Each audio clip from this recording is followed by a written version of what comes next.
observable excede los 90.000 millones de años luz. Eso son más de 500.000 trillones de kilómetros de un extremo del cosmos al otro.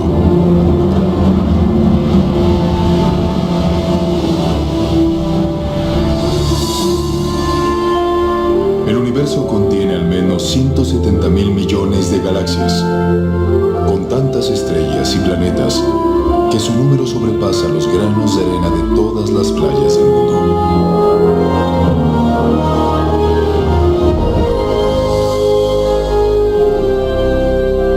Enclavada en este océano cósmico, una esfera de agua y roca es el hogar de más de 8 millones de especies de organismos vivos.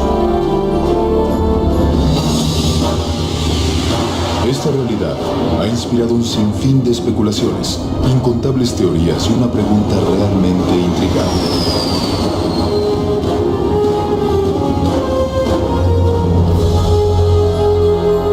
¿Cuáles eran las probabilidades de que la vida surgiera en el tercer planeta de un Sol que orbita dentro de uno de los brazos espirales de la Vía Láctea? ¿Tuvimos simplemente una suerte increíble? ¿O hubo algo más aparte de mera casualidad e interacciones aleatorias de materia y energía?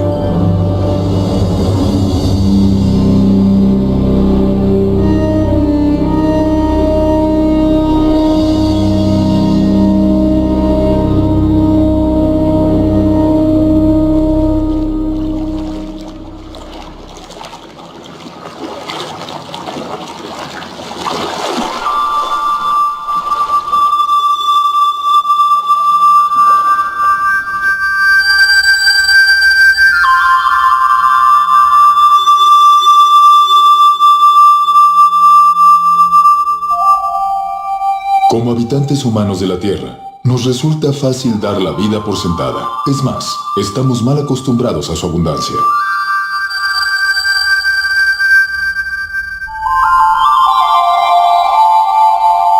El clima y la geografía de nuestro planeta sostiene una biosfera posiblemente única en el universo.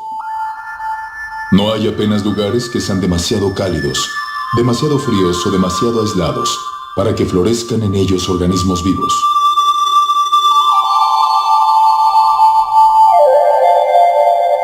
En medio de esta espectacular diversidad, uno de los mayores retos a los que se ha enfrentado la ciencia resuena en cada insecto, secuoya y ballena. ¿Cómo surgió la primera vida en un tiempo en el que no existía vida de ningún tipo? ¿Cómo se originó la vida en la Tierra? ¿Por dónde empezar? Es decir, hay decenas de teorías y te encuentras con una tremenda diversidad de puntos de vista, muchos de ellos contradictorios entre sí. Para comenzar, siquiera a intentar descifrar el misterio, tenemos que proporcionar suposiciones sobre lo que debió suceder en un pasado lejano. No hay evidencia directa porque no existen testigos del evento y no hay prácticamente ningún fósil.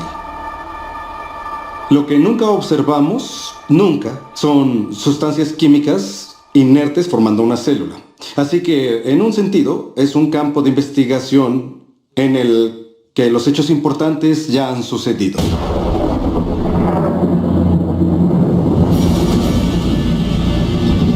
La historia primordial de la Tierra es, de hecho, una narración incompleta. Pero pese a la ausencia de evidencia física, la mayoría de los científicos cree que la vida comenzó cuando la energía provocó que la materia inerte de los océanos, la corteza y la atmósfera, crear los componentes básicos de la primera célula capaz de autorreplicarse. Cuando hablamos del origen de la vida, las reglas, y esto no procede de la ciencia en sí, sino de la filosofía subyacente, las reglas dictan que para resolver el problema se pueden usar materia, energía, leyes naturales, irregularidades naturales y procesos aleatorios. Pero eso es todo. Lo que no se permite usar, fundamentalmente, según las llamadas reglas de la ciencia, es la mente o la inteligencia. Si hubiera que asignar un nombre a esa postura, el más adecuado sería materialismo científico, una filosofía que dice que la única explicación aceptable tiene que traducirse en términos de materia y energía. Y si no puedes resolver el problema con esos recursos, no te está permitido cambiar las reglas. Así que, desde esa perspectiva, ¿cómo surgió la vida partiendo únicamente de materia y energía? Ahora, intenta resolver el problema. ¿Cómo construir una célula? Todas las formas de vida que han existido en la Tierra están formadas por células. Las pistas sobre su origen se esbozan a partir de una red de máquinas moleculares.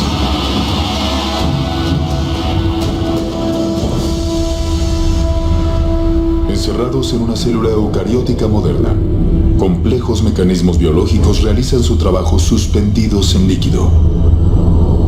Cada una de estas máquinas carece de vida, pero juntas posibilitan el crecimiento, el movimiento, el metabolismo y la reproducción, las funciones fundamentales de la vida. Cada componente de esta fábrica celular está formada por grandes moléculas compuestas. Las más numerosas son las proteínas. Funcionalmente diversas, las proteínas están diseñadas para desenrollar y copiar información genética de una cadena de ADN. Desencadenar reacciones químicas, acoplándose como un guante a los reactivos. Controlar el paso de electrolitos y nutrientes a través de la membrana celular. Y remolcar contenedores cargados de sustancias sobre andamios, también formados de proteínas, que se autoensamblan y extienden por la célula hasta donde sean necesarios. Ampliado 500.000 veces, un glóbulo rojo contiene 280 millones de proteínas de hemoglobina, diseñadas para transportar oxígeno. Al aislar una de ellas, descubrimos que cada proteína está formada por cientos de moléculas más pequeñas llamadas aminoácidos. Hay 20 tipos de aminoácidos en los organismos vivos. La estructura química característica de cada molécula permite la formación de más de 100.000 tipos distintos de proteínas. La construcción empieza cuando ciertos aminoácidos se organizan en una cadena. Un proceso a menudo comparado con ordenar letras de alfabeto para formar palabras y oraciones con sentido. Si los componentes básicos se encuentran en la secuencia correcta, la cadena se pliega, formando una proteína capaz de llevar a cabo su función dentro de la célula. Pero si los aminoácidos se colocan en un orden erróneo, la cadena no se pliega y, finalmente, se destruye. La célula viva más simple contiene al menos 300 tipos distintos de proteínas y la maquinaria biológica necesaria para crecer, reproducirse, transformar energía, almacenar y procesar información genética y proteger su contenido del mundo exterior. La primera célula viva requeriría componentes y funciones similares. Ahora, apliquemos estos conceptos básicos de química a una conocida teoría sobre el origen de la vida. Hace mucho tiempo que los científicos especulan acerca de océanos primordiales repletos de aminoácidos flotando y colisionando entre sí como autos de choque. Tal vez algunos de estos choques al azar produjeron una cadena lo suficientemente larga para plegarse y formar una proteína.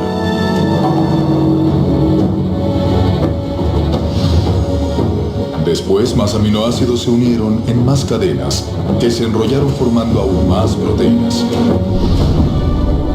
A su vez, otras moléculas complejas, incluyendo ácidos nucleicos, lípidos y azúcares, también se autoorganizaron, dando lugar a componentes esenciales.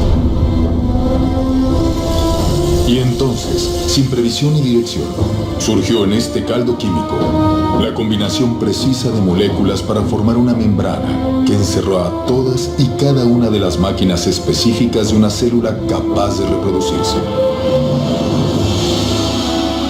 Y ahí la tienen, vida a partir de materia inerte. Todo eso suena muy razonable. El problema es que, en la Tierra primitiva, la complejidad interna necesaria solo para sobrevivir sería abrumadora.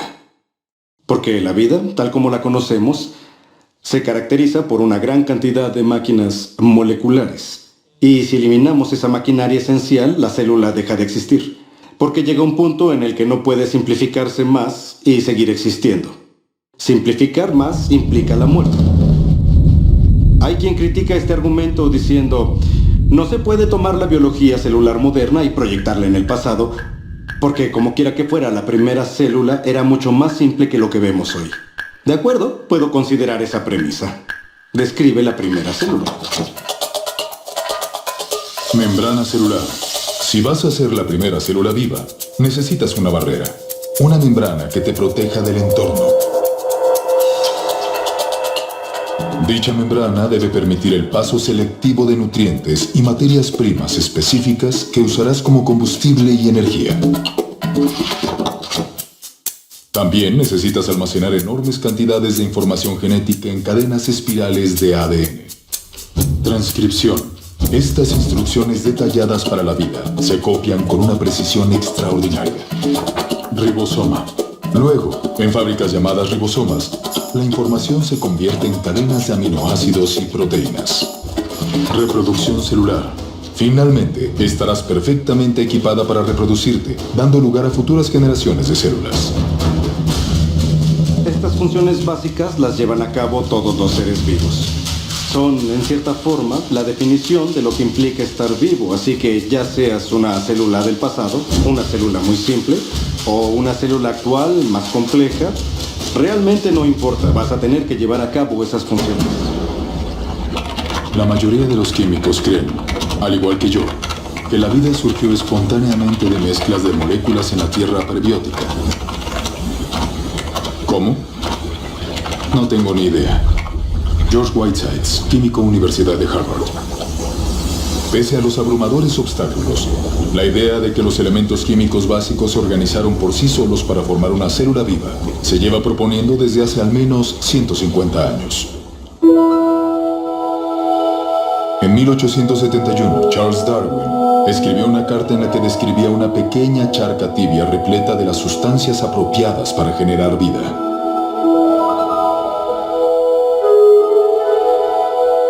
Medio siglo después, el bioquímico ruso Alexander Oparin expandió las ideas de Darwin. En su libro El origen de la vida, teorizó sobre el caldo primordial y la progresión gradual desde compuestos químicos simples a una célula viva. En 1952, esa hipótesis fue puesta a prueba. Stanley Miller, un estudiante de posgrado de la Universidad de Chicago, se propuso determinar si realmente se podían producir los componentes de la vida a partir de sustancias químicas simples. El joven científico construyó un sistema de recipientes de vidrio, simulando el ciclo primigenio del agua, e introdujo una mezcla de gases que pretendía imitar a la atmósfera de la Tierra primitiva. Miller calentó los componentes y cargó los gases con rayos y truenos. Chispas eléctricas con el fin de desencadenar una reacción química.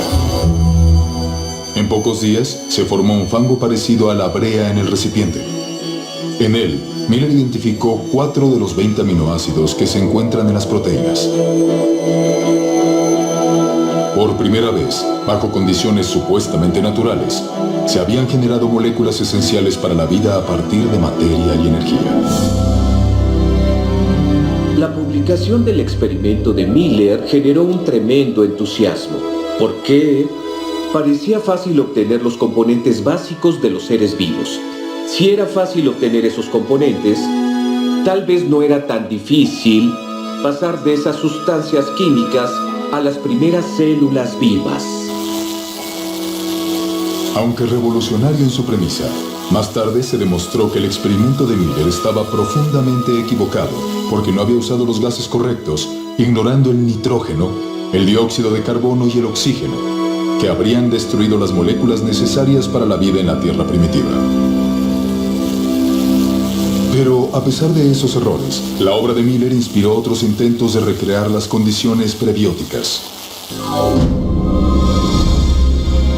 Hoy, tras décadas de investigación, la esperanza de encontrar una ruta rápida y clara hacia la solución se ha desvanecido. Pero la investigación sobre el origen de la vida continúa en todo el mundo. Su principal hipótesis, que las células vivas surgieron naturalmente de la química inorgánica, se conoce como evolución química. La evolución química viene con mucho bagaje. Si vamos a tomarla en serio como explicación del origen de la vida, también debemos tomar en serio ciertas propiedades fundamentales de la biología.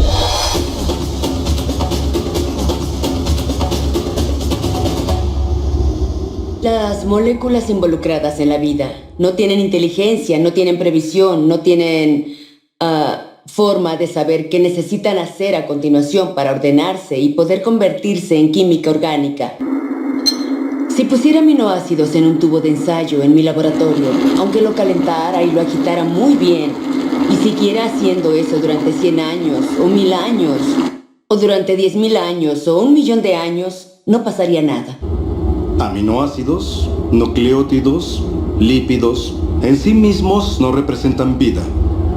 Son inertes, no se reproducen, no almacenan información y en cierto sentido son tontos. No se despertaron una mañana y dijeron, oigan, reunámonos todos y formemos una célula que se autorreplique. Eso no pasó. A la química en sí misma le es indiferente si algo está vivo o muerto. La selección natural no pudo crear la primera célula porque la selección natural no funciona a menos que ya exista un medio de heredar y monitorizar el cambio para luego elegir el mejor superviviente para proseguir. Para que haya selección se requieren células. Así que si intentas explicar el origen de las células, no puedes usar la selección porque la selección requiere la existencia de aquello que intentas explicar. La selección natural tiene que trabajar a partir de una célula que tiene un sistema genético y es capaz de reproducirse. Sin eso, de antemano la selección natural es irrelevante. La autoorganización es la idea de que las sustancias químicas pueden de algún modo organizarse a sí mismas, lo que las convierte en objetos ricos en información con propósito. Las moléculas y los átomos pueden autoorganizarse en un sentido. La sal sería un ejemplo. En la sal hay iones de sodio y de cloro, y estos interactúan entre sí porque tienen cargas positivas y negativas. Así que esa afinidad natural conduce a la formación de cloruro de sodio, cloruro de sodio, cloruro de sodio, que entonces pueden empaquetarse de forma estereotípica para formar un cristal. Los cristales de sal son la misma cosa repetida una y otra vez. Si un cristal de sal fuera un libro, sería un libro de una sola palabra. Ese tipo de geometrías repetitivas no contienen la clase adecuada de información, la que haría falta, digamos, para formar una proteína. La secuencia que vemos en una proteína es altamente irregular. No hay forma de predecir cuál será el siguiente aminoácido en la secuencia a partir de los anteriores. Así que la autoorganización que efectivamente observamos en el mundo natural es del tipo erróneo cuando se trata de construir las estructuras ricas en información de los seres vivos. Así que una vez que eliminamos la selección natural y la autoorganización, y uno se da cuenta de que las moléculas no tienen la capacidad de pensar ni de planificar, el azar asoma su feo rostro, y los científicos odian el azar como explicación del origen de la vida. ¿Azar? ¿Y por qué el azar es una opción tan poco satisfactoria? Tal vez porque muchos analistas han hecho cálculos y entienden lo descomunal que son las probabilidades en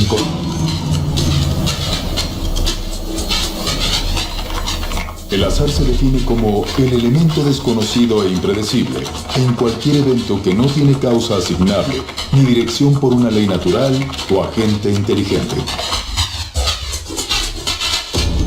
Desde el siglo XVII, la herramienta usada habitualmente para predecir el resultado de dichos eventos se llama probabilidad matemática. A grandes rasgos, la teoría funciona así. Al lanzar una moneda al aire y predecir cara, la probabilidad de acertar es del 50% o de una probabilidad entre 2. Al lanzar 2 monedas, la probabilidad de obtener 2 caras a la vez es de 1 entre 4. 3 monedas y 3 caras en un solo intento, una probabilidad entre 8. Cada vez que agregamos una moneda, la probabilidad de éxito, en este caso, todas caras en el mismo lanzamiento, se reduce exponencialmente en un múltiplo de 2. De modo que si se lanzan 10 monedas, la probabilidad de 10 caras es 1 entre 2 elevado a 10, o menos de 1 entre 1000.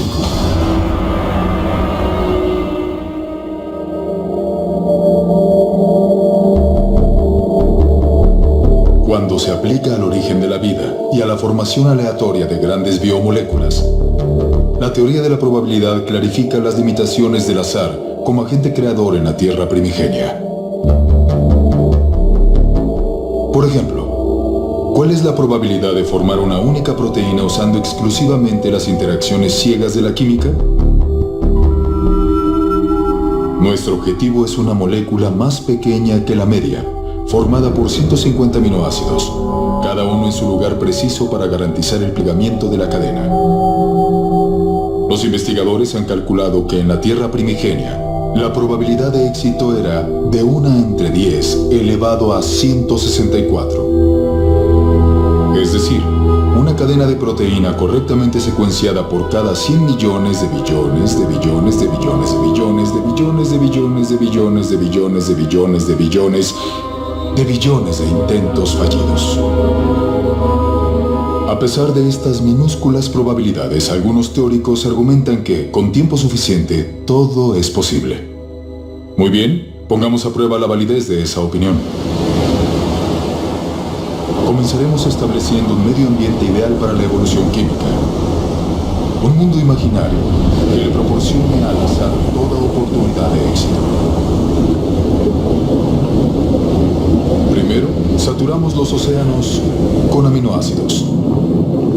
Eso significa que todos los átomos de la Tierra, incluyendo su provisión completa de carbono, nitrógeno, oxígeno, hidrógeno y azufre, están disponibles para formar 10 elevado a la 41 juegos completos de los 20 tipos de aminoácidos con los que se construyen las proteínas. Después alteraremos las leyes naturales con el fin de proteger estos componentes básicos de los rayos destructivos de la luz ultravioleta y de la contaminación química en el caldo primordial. Ahora dejemos actuar a la química y veamos qué pasa.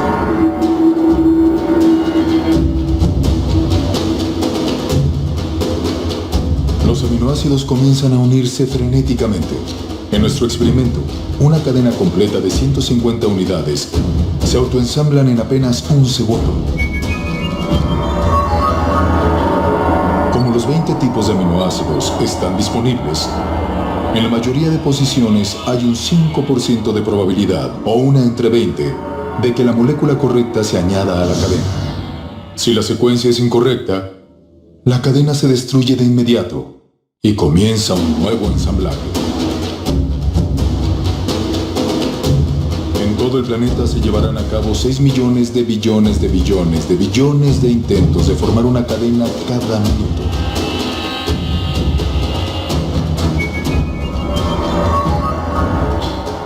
Eso significa que en 4.600 millones de años, la edad máxima calculada para la Tierra, el número de cadenas que no se pliegan superarán 10 elevado a 58.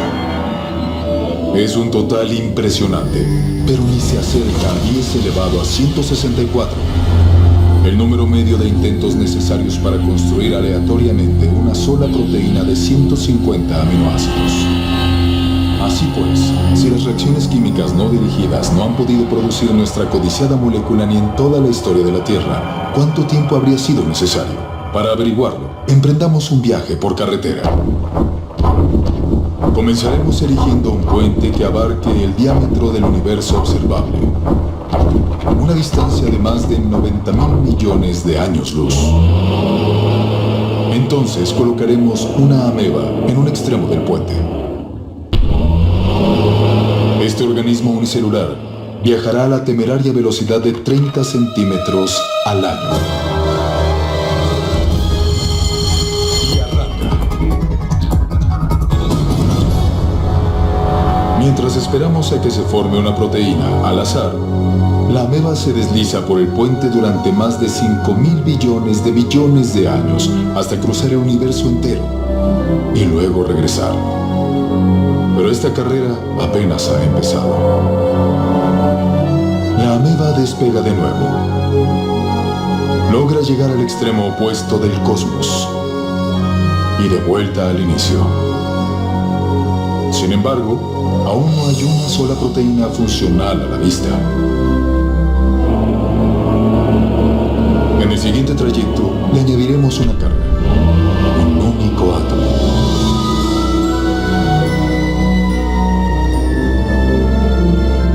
Tras recorrer lentamente más de 800.000 millones de kilómetros, la ameba entrega su cargamento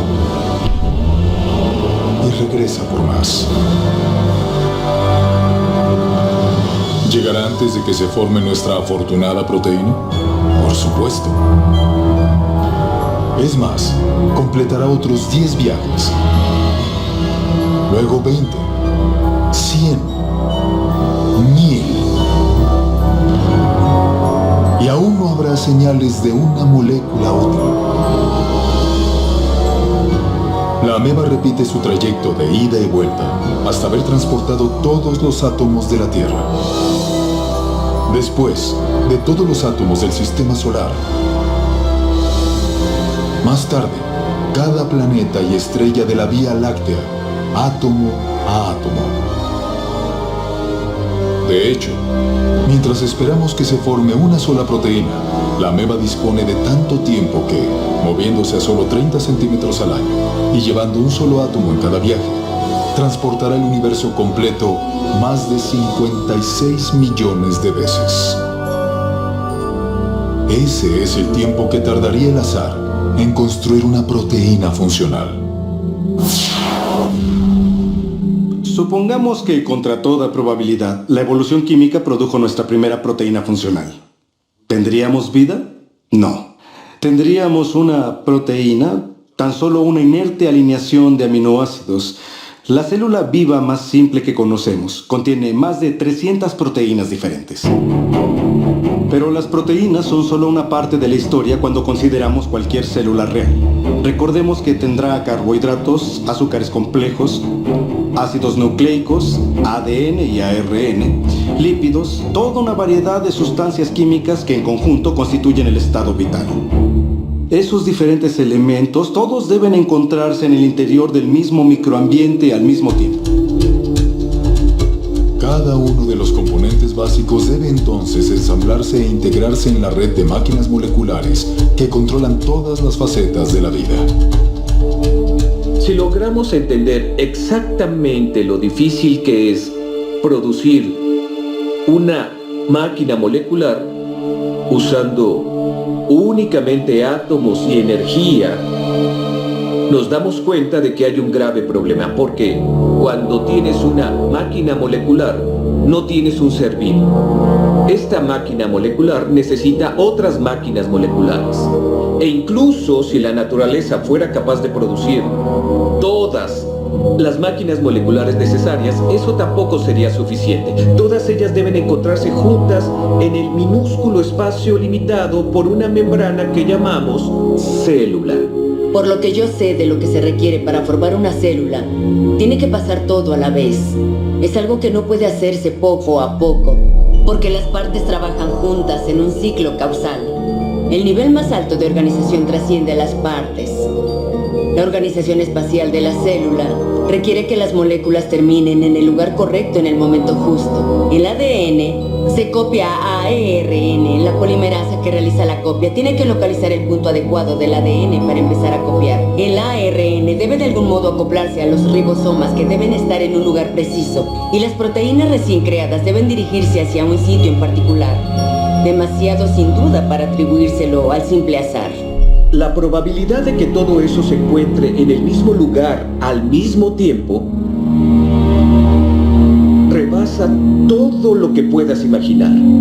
Y la probabilidad de reunirlo todo en el interior de una vesícula membranosa como una célula es lo más parecido a imposible. Habiendo agotado la suerte del azar, la búsqueda de una explicación materialista viable se ha ramificado en varias direcciones. Las teorías incluyen superficies agrietadas de arcilla que atraerían y alinearían moléculas orgánicas, formando cadenas de ácidos nucleicos y aminoácidos. Fuentes hidrotermales del fondo oceánico que arrojaron componentes químicos básicos procedentes de calderas submarinas a cientos de grados de temperatura.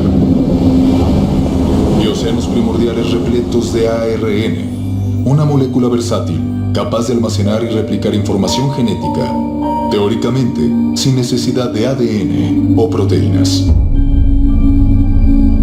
Este tipo de propuestas ha desatado un interés considerable, pero todas se enfrentan al mismo obstáculo que mina su credibilidad: la transformación de componentes inertes en las biomoléculas complejas de la vida.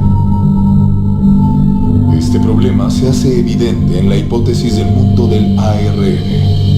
El mundo del ARN es esa idea de que puedes unir suficientes nucleótidos en una cadena lo bastante larga como para copiarse a sí misma y una vez copiada, hacer lo mismo una y otra vez. Los investigadores del origen de la vida imaginan una vida primigenia formada únicamente por el ARN que de algún modo logró abrirse paso hacia un mundo mayor donde hay proteínas y ADN. Nadie tiene ni idea de cómo ocurrió. Desde que se introdujo el mundo del ARN, la aceptación de la teoría ha aumentado a pesar de sus muchas limitaciones, incluyendo la durabilidad de la molécula. Solo con mirar una molécula de ARN, Esta parece desmoronarse. trabajar con ARN Es extraordinariamente difícil porque es muy delicado. Su propósito es ser un almacén temporal de información y a consecuencia de su fragilidad es extremadamente improbable que pudiera servir de algún tipo de punto de partida para la vida. Así, el ARN no pudo preceder a la primera célula porque necesitaba estar protegido en un ambiente celular para ser estable, para ser copiado, para ser útil. Hoy en día las moléculas de ARN se fabrican en condiciones de laboratorio. Para muchos bioquímicos, estas cadenas sintéticas de ácidos nucleicos suponen al menos una confirmación parcial de que la evolución química pudo prender la llama de la vida en la Tierra primitiva. Si quieres fabricar ARN en el laboratorio, tienes que desinfectar las superficies, limpiar las pipetas, usar guantes especiales y mantener todo cubierto y luego esperar que no se produzca contaminación, porque en ese caso adiós ARN.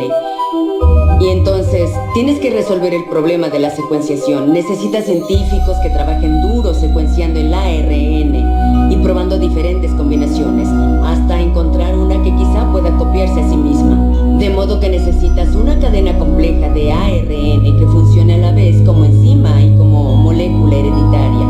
Y son mentes más brillantes del mundo las que trabajan en esto y no han logrado solucionar el problema. Reflexionando sobre el origen de la vida y las implicaciones del ARN sintético, el químico Robert Shapiro dijo: el fallo de esta clase de investigación no está en la química. El error está en la lógica de pensar que el control experimental que existe en un laboratorio moderno pudo estar disponible en la Tierra primigenia. En realidad, las probabilidades en contra de que el ARN se formase por sí solo son astronómicas. Fabricar ARN en un laboratorio requiere una gran dosis de inteligencia, previsión, planificación y ejecución cuidadosas. Así que lograr la secuencia correcta, sin el máximo cuidado, sin plena intención, es imposible. Las probabilidades de la evolución química se reducen aún más ante la composición del caldo primordial. Si realmente hubo un caldo primordial, seguramente habría sido un caos absoluto. Todo tipo de reacciones químicas cruzadas compitiendo entre sí habrían tenido lugar, interfiriendo con la química deseada. Esto supone moléculas que los seres vivos no utilizan y que son de hecho nocivas para los seres vivos.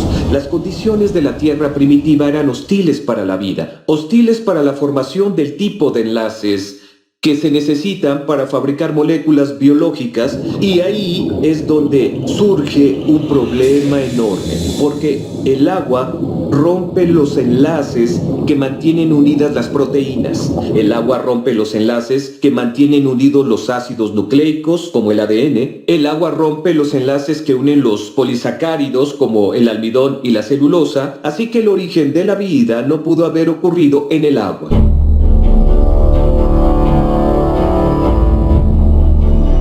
Al enfrentar obstáculos insalvables en la Tierra, algunos científicos han expandido las fronteras de su búsqueda. En 1976, el biólogo ganador del premio Nobel, Francis Crick, planteó una alternativa radical para el origen de la vida. Crick sugirió que nuestro planeta fue sembrado con organismos microscópicos transportados desde otra parte del universo por una civilización extraterrestre. Esta teoría se conoce como panspermia. 5 años después, el físico Frederick Hoyle propuso una versión modificada de la panspermia, cuando teorizó sobre cadenas de ADN fabricadas por una inteligencia en una galaxia lejana y liberadas a la deriva, cual semillas de diente de león en un día de viento. Algo de ese material genético llegó a la Tierra. Otra versión de la teoría popularizada por la roca de Marte, un meteorito descubierto en la Antártida, sostiene que los microbios evolucionaron en otras partes de la galaxia y viajaron a la Tierra a bordo de cometas y asteroides. En cierto sentido, se podría afirmar que la panspermia supone un abandono de la ciencia, porque ubica el problema más allá de toda posibilidad de investigación. Si la ciencia nos dice que la vida probablemente no llegó a la existencia por sí misma aquí en la Tierra, entonces debió venir de otra parte. Aunque suene como una mala película de terror de los años 50, llegó del espacio exterior.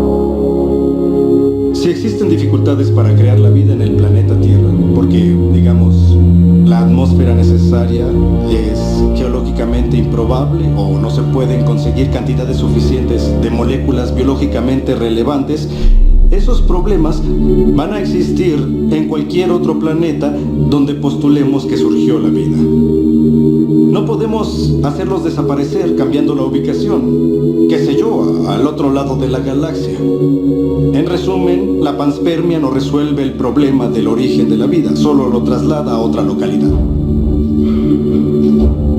Las deficiencias de la panspermia han llevado a algunos investigadores hacia una teoría que excede con creces el ámbito de la astronomía convencional, el multiverso.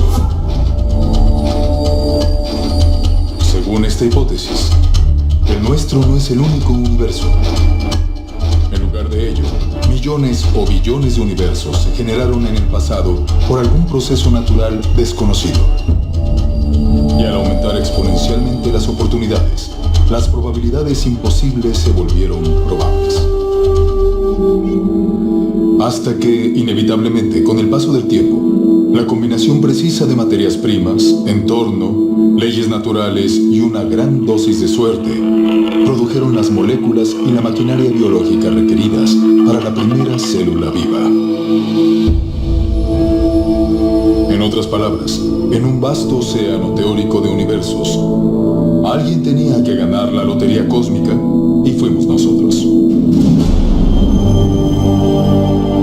A menudo cuando leo sobre el origen de la vida, considerando alguna propuesta acerca de la formación, digamos, del ARN o las proteínas, e incluso el mismo autor admite que es químicamente improbable, me pregunto cómo se metió en semejante embrollo, invocando una ruta bioquímica inverosímil para algo que para todo el mundo parece diseñado. Pues se metió en semejante embrollo porque su filosofía le dijo que esa es la única respuesta aceptable. Y en ese atolladero yo quisiera decirle al autor, mira, tú sabes que es inverosímil. Yo sé que es inverosímil.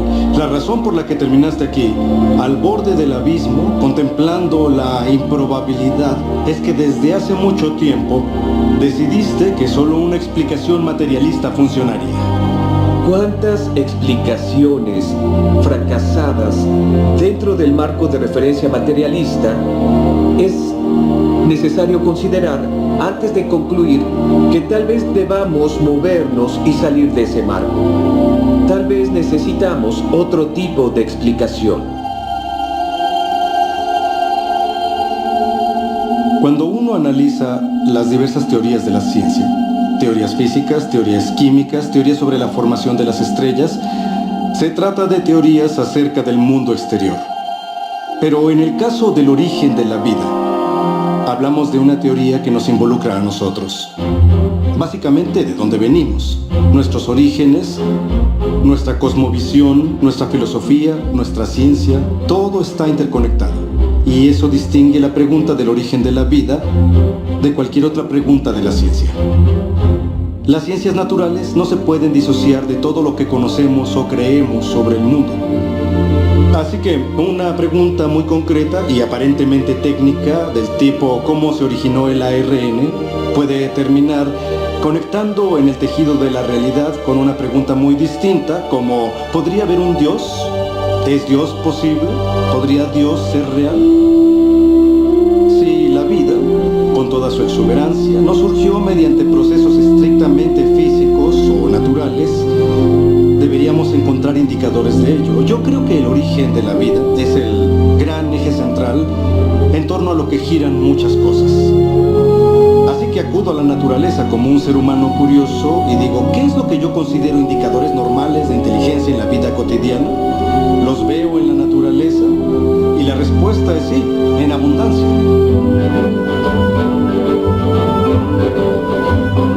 Lo que vemos en los sistemas biológicos es una maravilla, es bello, es elegante y cuanta más biología aprendemos, más evidente resulta el diseño. Cuando empecé a dedicarme al diseño inteligente, la gente publicaba cosas en internet que decían: me gradué en el MIT, fui a la Universidad de Washington e hice un postdoctorado en Harvard. Así que publicaban cosas como: era una mujer inteligente, ¿qué le ha pasado? Lo que ocurre es que el materialismo venda los ojos a la ciencia y nos perdemos de lo que es más significativo acerca del mundo. Creo que es un momento muy emocionante para ser científico porque tenemos la oportunidad de ver las cosas con otros ojos, con una visión fresca. La inteligencia es extraordinariamente útil cuando buscamos un marco explicativo para el origen de la vida que realmente encaja con lo que observamos en la naturaleza. La naturaleza parece diseñada. La vida parece diseñada. El diseño, la inteligencia, explica cosas como toda la información que encontramos dentro de una célula. No hay nada mágico en los seres vivos. Yo soy científico y no creo en la magia. Creo en mecanismos y causas que sean suficientes para dar lugar a los fenómenos que observo. La inteligencia es suficiente. La inteligencia es necesaria. Por lo tanto, la inteligencia es la conclusión a la que llego.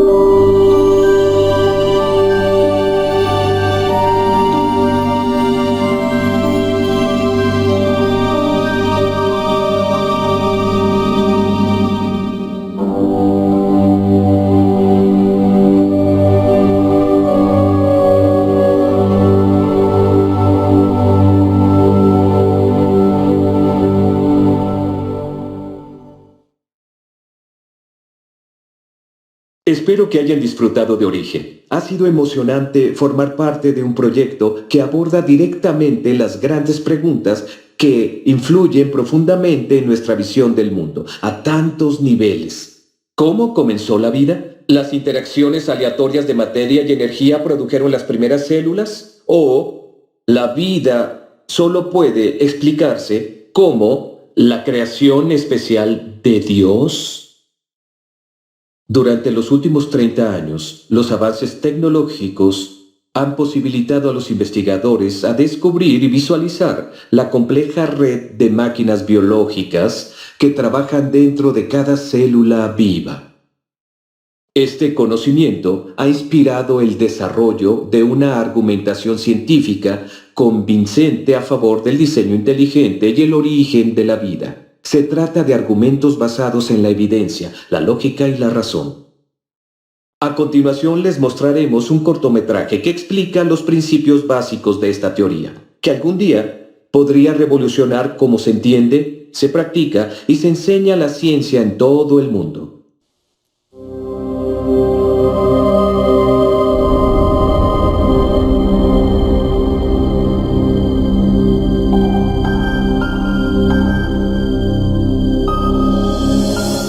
Cuando observo las máquinas moleculares o el proceso increíblemente complejo de división celular, me pregunto, ¿es posible que exista una inteligencia detrás de todo esto? ¿Que haya un plan y un propósito para esta estructura?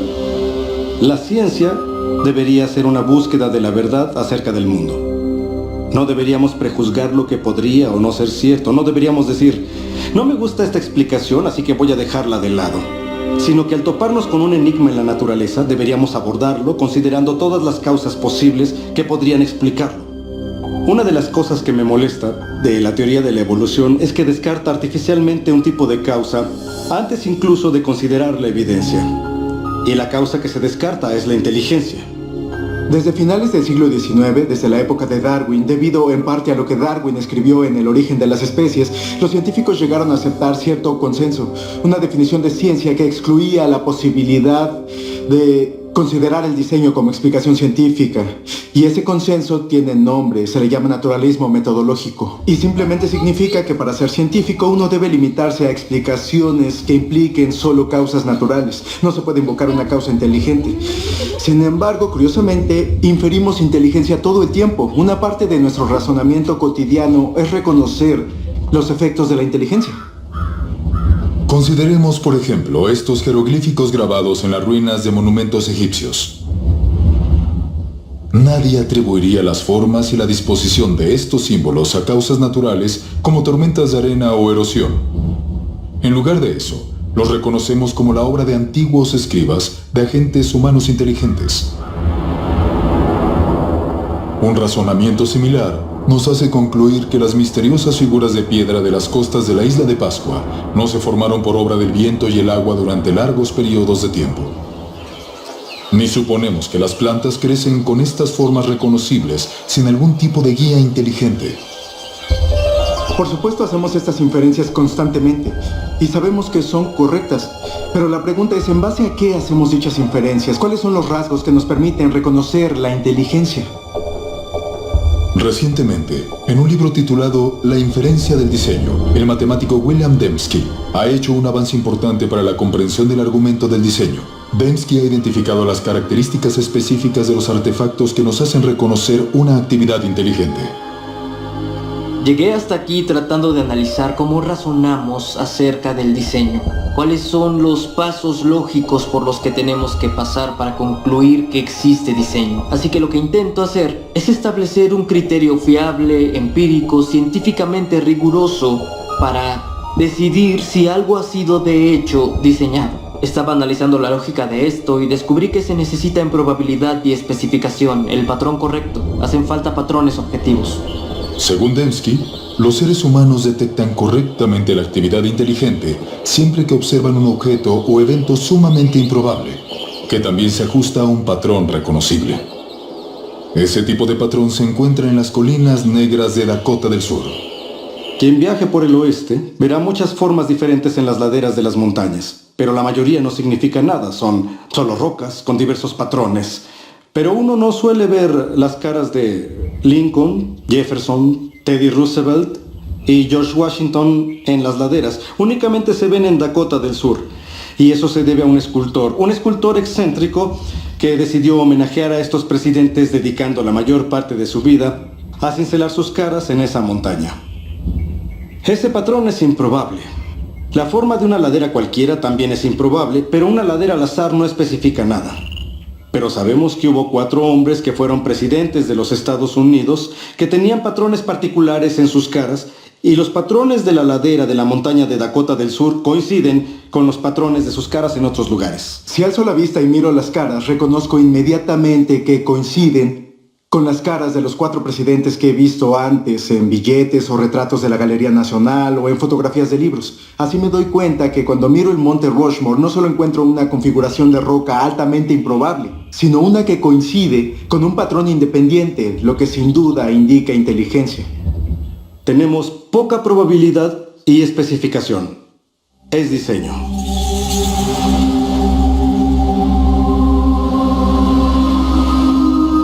En una playa, otro patrón improbable grabado en la arena ilustra cómo detectamos el diseño. Nadie inferiría que este mensaje fue escrito por el movimiento de las mareas, sino que, debido a las características de este patrón, identificamos las palabras como producto de una inteligencia. Ese orden improbable de elementos se ajusta también a un patrón independiente, en concreto a la forma de las letras que reconocemos del alfabeto y a palabras que sabemos del vocabulario de nuestro idioma. Así que la improbabilidad de ese orden preciso, más el hecho de que se ajusta a un patrón independiente, desencadenan la conciencia de que existe diseño. Este ejemplo sugiere que los criterios de William Dembski para la detección de diseño, improbabilidad y especificación son, en esencia, equivalentes a información. El tipo de información presente no solo en fotografías, textos y secuencias numéricas, sino también codificada en el software informático y las señales de radio. La capacidad de detectar información en transmisiones electromagnéticas ha hecho posible una búsqueda única de inteligencia.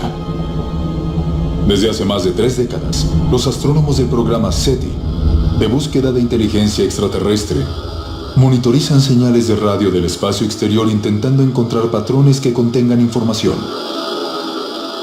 Normalmente, los radiotelescopios reciben ruido al azar o señales repetitivas simples producidas de forma natural por estrellas, galaxias y otros cuerpos celestes. Pero los astrónomos reconocen que si alguna vez identificaran una señal que contuviera información, esto confirmaría la existencia de vida extraterrestre inteligente. Se ha especulado que alguna civilización extraterrestre podría haber intentado comunicarse utilizando el lenguaje universal de las matemáticas, tal vez mediante un patrón reconocible como una serie de números primos. No se puede obtener esa serie al azar, se necesitan complejidad o improbabilidad, muchos números primos, y también se necesita un patrón. Y tiene que ser el tipo correcto de patrón, no es un patrón impuesto, es un patrón que está ahí objetivamente. Hasta la fecha, el programa SETI no ha detectado ningún patrón o información que indique la existencia de inteligencia en alguna galaxia lejana. Pero en otro universo, mucho más cercano, los científicos han descubierto una gran cantidad de información en el núcleo de la célula viva. El ADN tiene una estructura ideal para transportar información. En las A's, C's, T's y G's, las bases de la doble hélice del ADN, está el potencial para almacenar una cantidad tremenda de información. De hecho, no existe una entidad en el universo conocido que almacene y procese información más eficientemente que la molécula de ADN. Una secuencia completa de ADN humano tiene 3.000 millones de caracteres individuales. El análisis de las regiones codificadas de la molécula de ADN muestra que sus caracteres químicos se encuentran en un orden específico que permite transmitir instrucciones o información detallada, como las letras en una oración con sentido o los dígitos binarios del código informático. Bill Gates ha dicho que el ADN es como un programa informático, solo que mucho más complejo que cualquiera que hayamos podido inventar.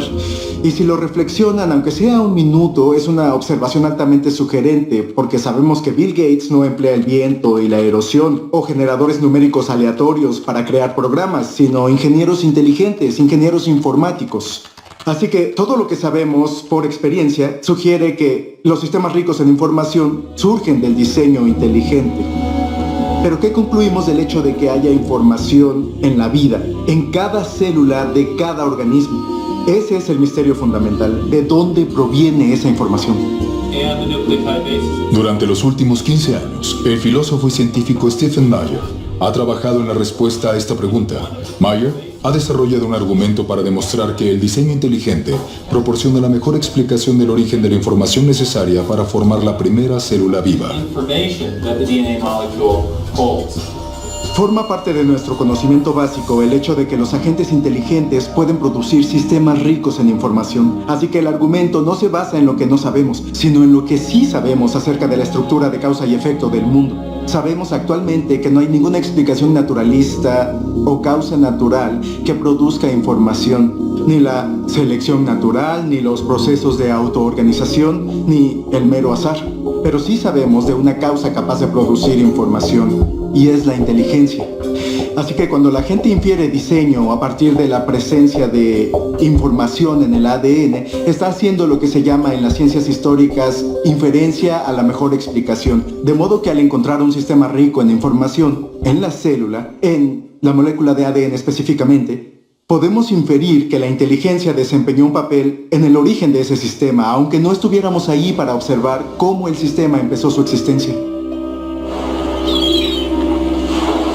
Hace 150 años, Charles Darwin revolucionó la ciencia con su teoría de la selección natural. Hoy esa teoría enfrenta un reto descomunal.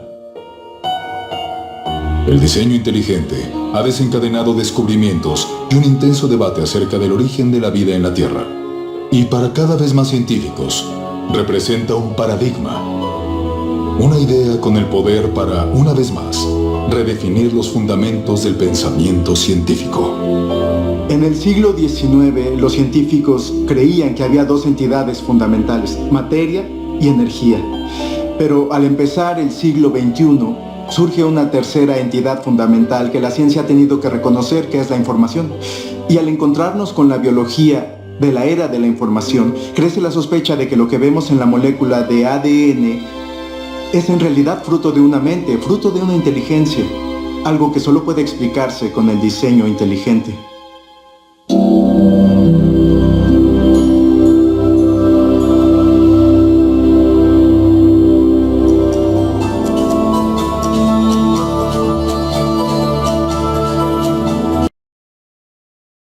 Gracias por vernos. Si disfrutaste el video, haz clic en me gusta. Y si eres nuevo, suscríbete y haz clic en la campanita para recibir futuras notificaciones.